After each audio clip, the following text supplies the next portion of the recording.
There was one person who was clapping, so like it's neutral. and you know, more videos that are focused on the community. Also, if we can fix something, for those of you who don't know, this project that Hank and I launched, Subbable, which is designed to kind of make it so that online video is entirely driven by advertising in terms of how you're going to fund it. It got shut down by Amazon a couple days ago, but it's really convenient is the good thing, because we didn't have anything else to do this week. Couldn't happen at a better time. So in that sense, we're so grateful. It's going to get fixed. We don't know how it's going to get fixed, but it's going to get fixed. However, it might be a little while before it gets fixed. However, is that Peter right there? Oh yeah. Peter, stand up! This is the developer of Subbable.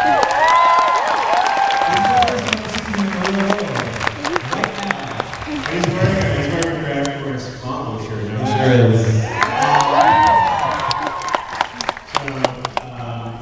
Yeah, that's another thing, is that we have realized that when we have the opportunity to grow with shows like Crash Course that have staff and educators and lots of people working on them, or projects like Subbable, that we should just hire nerd fighters. So we're going to try to run a crisis at least in Missoula. But yeah, so our hope is that, you know, through these different models, we'll be able to invest a lot more in the community, including like having a community manager, having really well-moderated forums, and you know, having places for discussion. And that's been really challenging as the community has grown. You know, in 2007 or 2008, it was easy to run that stuff. But now, if you want to have a forum for a lot of people, you're also going to have a massive Russian drug spam problem, which costs literally tens of thousands of dollars a month to fix. And that's a lot of money, and you don't do it, and then it becomes a barrier to the community. So the other thing is that... Not that we don't like Russian drugs. I don't want if there's any Russian drug cartel people here, we're totally down. No, and in fact, if you're looking to fund Crash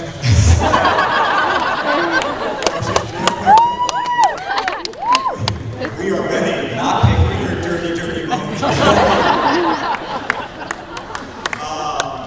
No, but so, you know, that's the other thing that we want to do is, you know, Hank and I have struggled as we've started to make more stuff and work on VidCon, and writing has become a bigger part of my day-to-day life, and frankly, publishing something that I wrote a long time ago has become a bigger and bigger part of my daily work life. Like, we've struggled to build that as we want to, and that's going to be a big focus for us in the next year. So hopefully next year when we're having this conversation, we'll be like, oh man, this is amazing, all the stuff that we get to talk about. Right.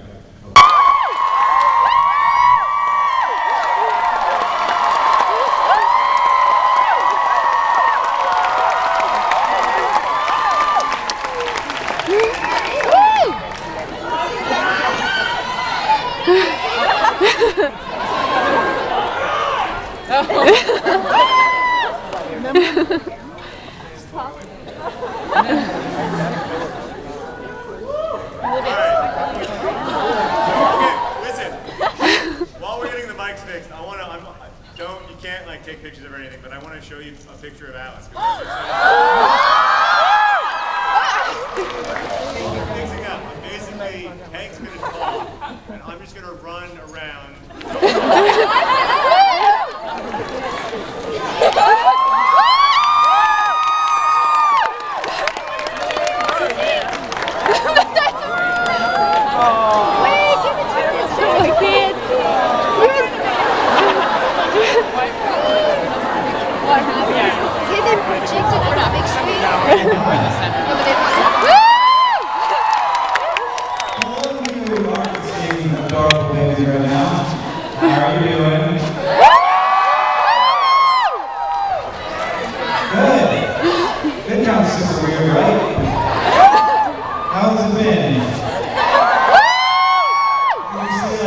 A word that describes it, not just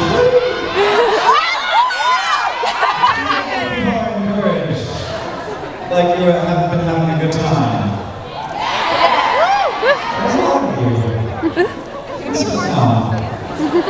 It's scary. Look at John go. That was weird. That was like, I just turned you guys into a display of some sort. Your heads all turned around. And the image went from, pixels of faces to pixels of backs and heads. Most of you have pretty dark hair, but not all of you. Why don't you just give them your phone and let them pass it around? You seem less enthusiastic than you. Well, now you have stuff. What did you get? No one cares about anything except the baby. Did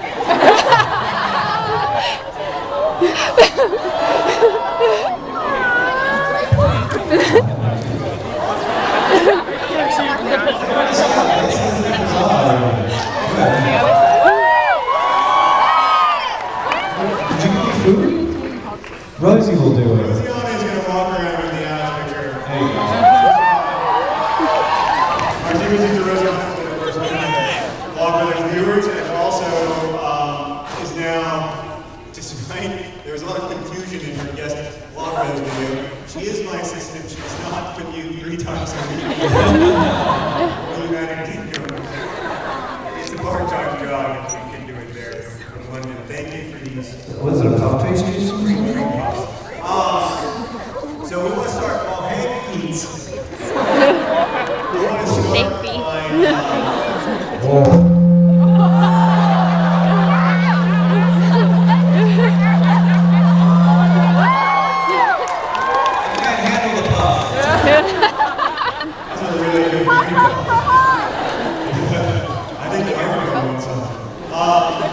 so we want to start by acknowledging that we have, that we love this community so much, that hopefully as much as you guys we love being a part of it. And we have so many friends here today, people we've known for many years, like Sister Salad and lots of other friends. Our friends from Gratitude, and lots and lots of people we've known for a long time. But there's one person. Wow. Oh.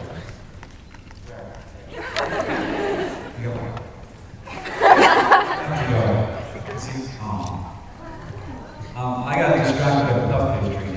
Also by the guy telling us that we have to stall as long as possible in the video. We have a video? No. That's what I told him, and he seemed very relieved. So guys, don't worry about the video. I can talk about it. There's one person who really wish was here, who's our friend Esther. John, we met Esther at the first VidCon in 2010. 9.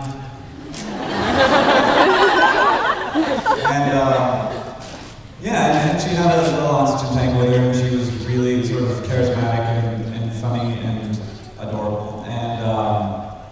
And John became very good friends with Esther over the years, and became very important to our lives as creators, and sort of understanding how complicated young people really are. You sort of reach a certain age and you're like, I was such a stupid person when I was that age. And then you're protecting, of course, because you weren't that stupid. You just think of all the dumb decisions you made, and things that you wouldn't do anymore.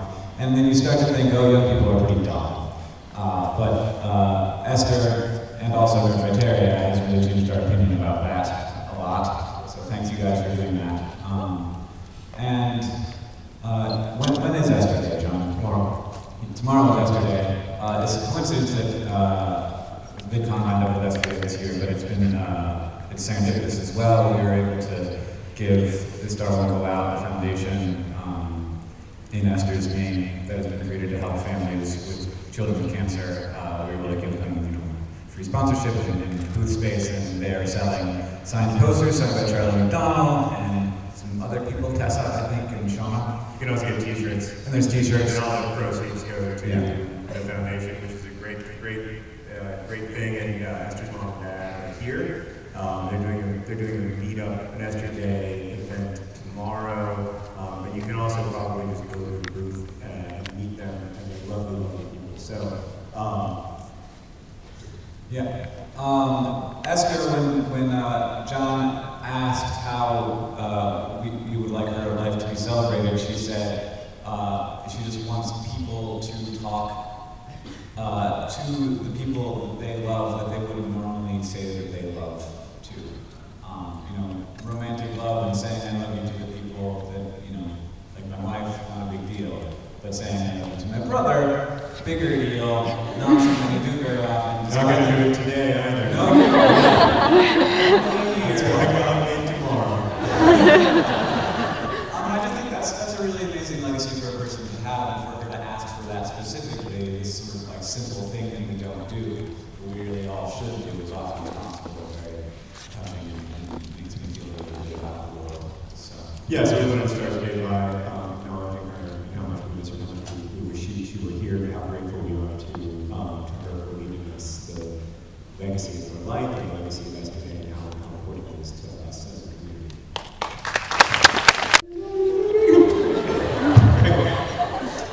Show's over, hanging out here to cry. Gosh. Thanks. Yeah, so we're so grateful to be here with you today, and we wish that it were longer. And we also we got to meet a young nerd fighter yesterday and her best friend, and spent like 45 minutes with them as part of her Make-A-Wish. And after that, Hank was like, it should just be that. VidCon should just be that. And it's like we hang out with two nerd fighters for 45 minutes, we get to know them, and have a really good time with them.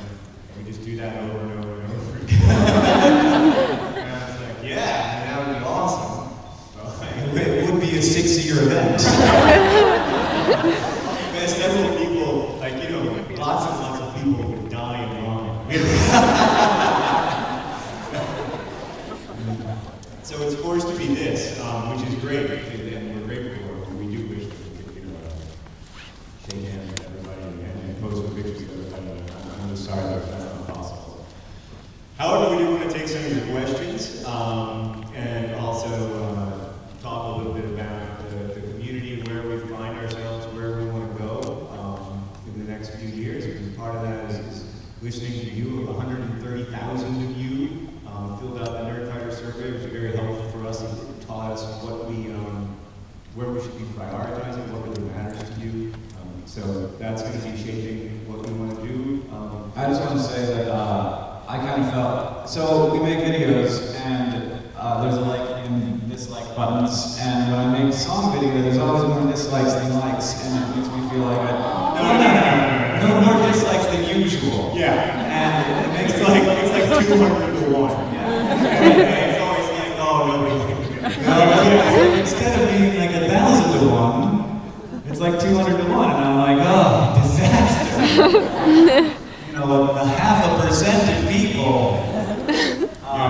But I asked in the survey, and everybody's like, why don't you write more songs? And I'm like, I don't know, because there's one person in every 200 that doesn't like them. That's really good, and I've been writing songs ever since then.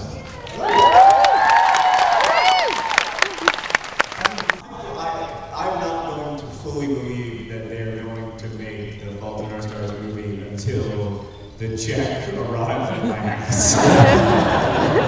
Actually, no. I won't fully believe it until it clears. Yeah. And then I would be like, oh, I guess they're going to shoot a movie. And then I would immediately go to believing that they will never release it. But it looks like they're going to start shooting the movie on August 26th, and I am going to spend, I don't know how much time, but a fair bit of time on the set, and so I'll be able to...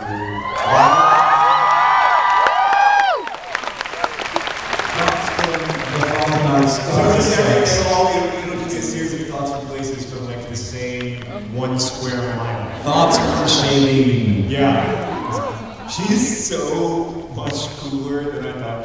She's the most interesting person in the world. Do you know, hey, this is completely true. I just found this out about Shailene. She doesn't eat the food. Like, so kind of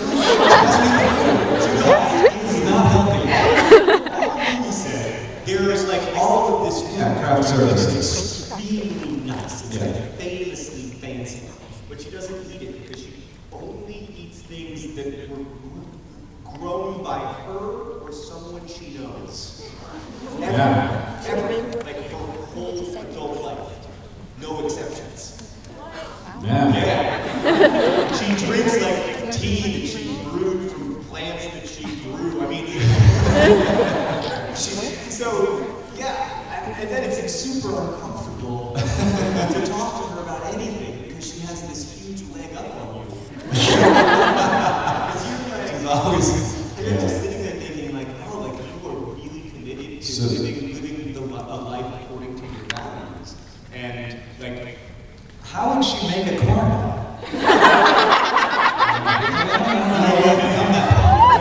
I think I see important questions. The question Tuesday with shaping, you know. Have you ever had corn? No, I want to know. I just want to know how she has corn dogs because I'm not willing to accept that she doesn't eat them. All right, we get to announce something else that's really exciting this week. All right. Soon. 2 weeks. Let's take your questions. And you take these people. I'm going to take these. These you are one. Stand up. Okay. Pink shirt. That's when you gotta wear a pink shirt, guys. Are you accepting gifts and things? Because we brought you stuff after a conversation we had last year. Are we accepting gifts and things? Do you want to do that right now? If you have a gift or thing, only raise your hand if you have a gift or thing. Okay, that's manageable. People with your hands up right now, you get to come up and give us a gift or thing. Oh, thank you. That's right. It's hard to come up with good ideas. What we need to do is we need to go back to that, we want to go back to that level of interactivity. It's difficult because we want to also continue making Crash Course and SciShow and No Floss and Hang Games, and there are choices involved there, including like families. Yeah. This is a cool shirt. I know, I saw it. I have one. For people who went to all 4 VidCons. Raise your hand if you went to all 4 VidCons. Thank you. Yeah. But thank you also to the dear people. And this is a large collection of Canadian pennies that I was given to Canadians no longer need their pennies. Because they have rational governance. I'm going to start asking some questions over here. Yes, sir. That's fine. For people suffering from ulcerative colitis, what's normal, right? Your body is your body, and you have to live inside of it. Bring an extra pair of shorts. No, that's not a joke, though. Oh, yeah. Hank always talks about the new normal. Like, you have to get used to the new normal, and no matter what the struggle is, everybody's going to go through that stuff in their lives, and it's extremely difficult to do. You can talk about it like that, but it's been a long process for you. Yeah, I think it's extraordinarily frustrating sometimes. Yeah, of course. Like for example, like at VidCon, I was like, I'm in the middle of a signing, and I'm like, what am I going to do? It's like a long sign with a bunch of people at the table, and like if I leave, a bunch of people don't get my signature, and that's super terrible. Yeah. So instead, I just pooped in my pants and went on with it. Not true. We are blessed to have a really understanding community, though, so that helps us. Yeah, your turn. I'll go all the way to the back of that other pink shirt.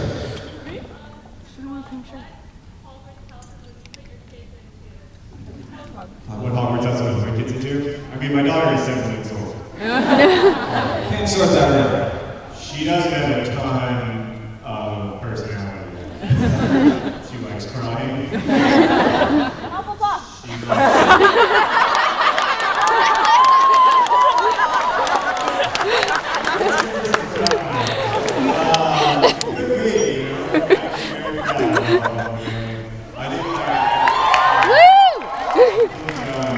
I think my son is probably a Ravenclaw. Yeah!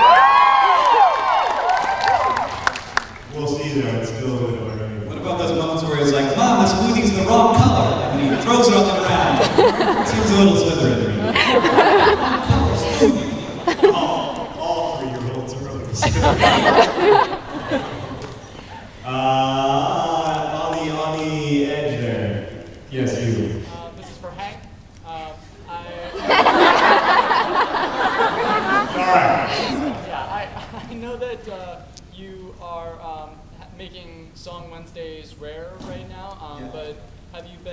thinking about titles for your next album?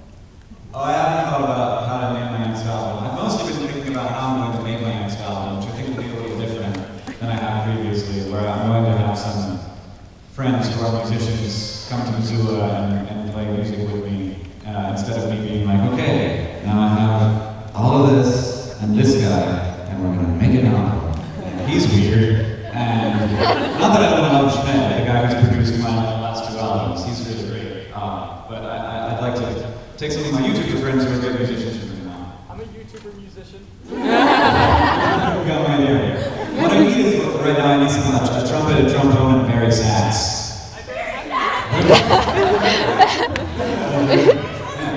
Okay, I'll let you guys know when I'm in the market. Oh, it's my turn. Yes, your pocket is black. Yeah. Subtle. Yeah. Any idea about when it's going to be back up? Because I have $10 that I'd really like to give you. You're going to say $60. That's really good. We're at the stage where We'll spend it well. No.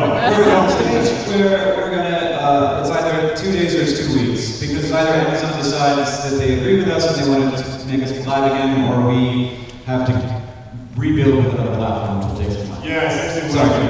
Yeah. So we'll know in 2 days if it's going to be weeks, but it could be weeks. So also, if it's going to be weeks, yeah. It's not going to be. We won't tell you all the details of how that looks, because it's terrible. Yeah, just for your sake, I won't tell you all the details. In the way that we sure there.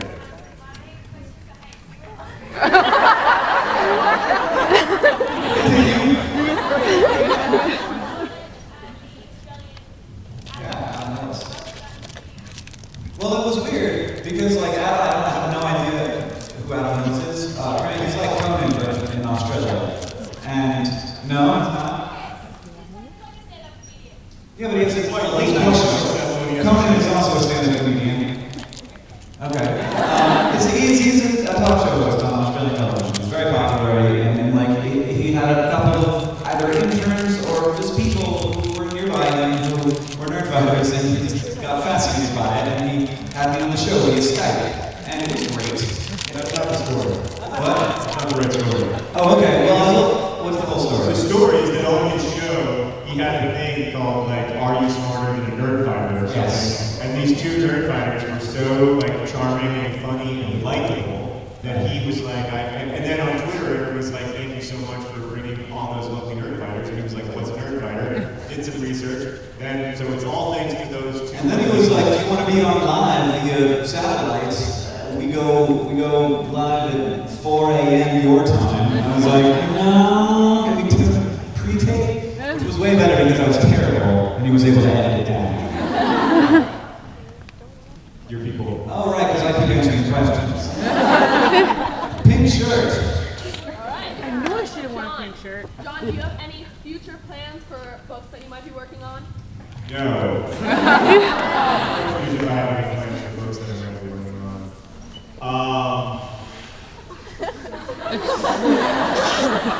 So there's a few things that work in that answer. The first thing is that you guys might want me to write another book, but my publisher doesn't really. I mean, they like me to write one eventually, but I think that right now they don't want anything to get in the way of this like ball that is rolling downhill. Because once the ball starts rolling downhill, they get very excited, and they just want to keep it rolling downhill, and they don't want another ball. They've got to try to get to that place. So that's a terrible thing. That's the other reason. I can't go on with good metaphors anymore. The other thing is that, you know, I spent 10 years writing Fallen Stars, and it is I've come to realize in the last year and a half that by far the most important of my books to me, you know, by far the one that's closest to me, that matters the most to me, that I still think about the most, and it's hard to get over. Like, usually a book comes out, and like Paper Towns, which I like and I'm proud of, but like it came out, 3 weeks after it came out, I was on the tour, and I was like, I'm over that. And I can't get over this. Some of that is because people are still reading it, and some of it is because of movie stuff, but I think a lot of it is just personal. will at some point though, because I have all these book contracts. I have to do it at some point. I'm sorry, I want to be writing, but this year has also been really busy, trying to get Crash Course to a sustainable place and trying to launch Mental Floss. The swooning Ubers are extremely time-consuming. I spend 20 or 30 minutes a week on a swoon Ubers. But that's how long I spend playing, but I spend like 8 to 10 hours a week thinking about this. I'm embarrassed. Those of you who don't know, I play this fictional FIFA team on my brother's gaming channel. And I just love it. But there's going to be changes there. That's what my wife always says. She says, I consider myself a fair fighter, and I've never seen one of those. Yeah, I do think we need to build something like that. It will help people feel welcome in the community when they're new. We went through that in 2007 after Osio de Callis came out and the community went from like 300 or 400 people to several thousand. That we had to kind of build a way, but it was easier now because there was less to catch up on. Yeah, we used to have as our main channel video, what is an Iron Fighter kind of thing. And that video has a lot of views because people are like, wait a second now, what's happening here? But now that video is super outdated. It's like, no, those inside jokes are old and not the good ones. So maybe we should make one of those.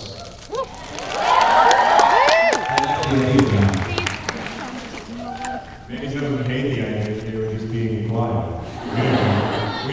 We don't have good stats. You should ask us. I recorded that. I'm going to send it to you to Germany. You'll tell me that was a good. Yes, here. Yes. Well, in light of like the Tipios movie being made, for like any of other, it's for both, for like any other of John's books, have you ever seen like an actor and actress and thought like, oh, she'd be really good as Marco, or like, oh, he'd be good as Quinn? I never used to think about that stuff, but now I kind of have to think about it because it's happening. When I saw Shaking Woodley in Sense, I thought that she would be like a perfect Alaska because she's just like she's like Alaska. And she read me for Alaska after she read the Fallen Stars and really loved it. And like over for it's like, oh yeah, it's so good. But it's fun to have a challenge as an actor, so I think that she also can identify the ways of the movie. But that's the only person I've ever thought of, honestly, when I was watching a movie. I've done like a people in movies. Other than the Ben Houten character, which I can't say anything about because you're going to cast someone and it's not going to be the person in the picture. And then that person is always going to feel like bad, because it's like, oh, but I'm not that good. Brad Pitt.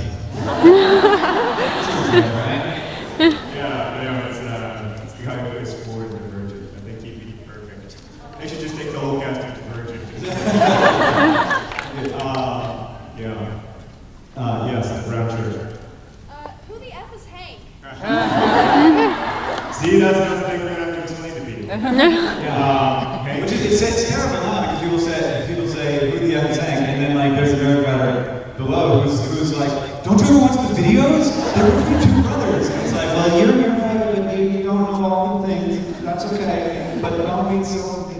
Yeah. And then there's just below them, it's like, no. I'm like,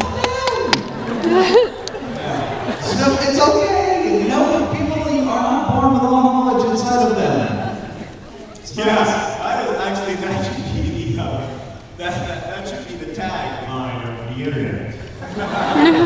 Dear trolls. Particularly Tumblr. Like, dear Tumblr, people are not born knowing all things. It's okay if they learn.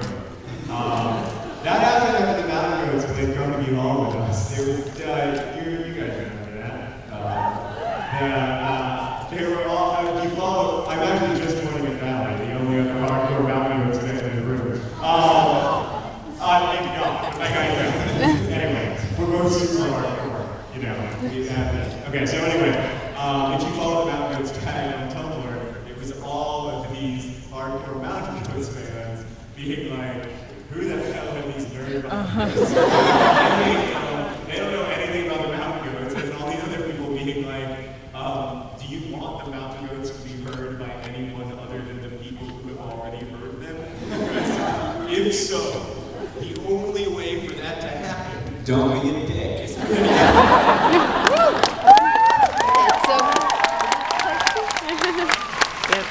is necessary because Will has already invented the first law of the internet.